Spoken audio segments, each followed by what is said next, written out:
अक्सर हमारे मुंह के अंदरूनी हिस्से में या लोअर लिप्स के अंदर एक पानी की गांठ हमें दिखाई देती है। आज हम उसी के बारे में बात करेंगे। हाँ, हम म्यूकोसील के बारे में बात करेंगे। Now what is म्यूकोसील?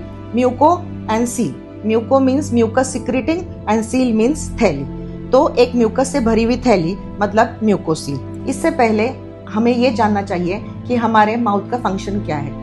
हमारे माउथ में सलाइवरी ग्लैंड्स होते हैं जो सलाइवा सिक्रीट करते हैं। सलाइवा में कुछ एंजाइम्स होते हैं। जब हम खाना खाते हैं तो सलाइवा उसके साथ मिक्स होकर डाइजेशन की स्टार्ट हो जाती है। तो ये सलाइवरी ग्लैंड्स मेजर और माइनर में डिवाइडेड होते हैं। मेजर सलाइवरी ग्लैंड्स 3 होते हैं, parotid, submandibular and sublingual, and minor salivary glands are distributed all over inside the mouth. अब बहुत बार ऐसा होता है कि जब आप खाना चबा रहे हो तो आपका चीक बाइट हो जाता है या लिप बाइट हो जाती है। ये बाइट से क्या होता है कि हमारे सलाइवरी ग्लैंड्स क्रश हो जाते हैं। अगर गलती से ये क्रश डक के ऊपर आ गया, इससे डक ब्लॉक हो जाती है और रिजल्टेंट सलाइवा अंदर का अंदर ही बढ़ने लगता है और एक गांठ बन जाती है। अब ये गांठ दिखती कैसी है?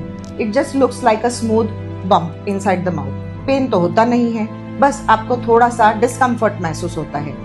अब ये दिखने में पिंक, स्लाइटली ब्लूइश या व्हाइटिश होते हैं। हम जब ये गांठ को देखते हैं तो सबसे पहला हमें टेंशन ये आ जाती है कि कहीं ये कैंसर तो नहीं, स्पेशली अगर आप गुटखा, तंबाकू का सेवन करते हैं। अच्छी बात तो ये है कि ये कैंसर नहीं होता, ये मोस्टली बिनाइन होते हैं और इसे एक छोटी सी सर्जरी से हम ठीक कर सकते हैं। लेकिन सर्जरी कब लगती है? शुरू के स्टेजेस में कभी कभी 1-2 बारी ये गांठ आ सकती है और फिर कम्प्लीटली डिसअपियर हो जाती है।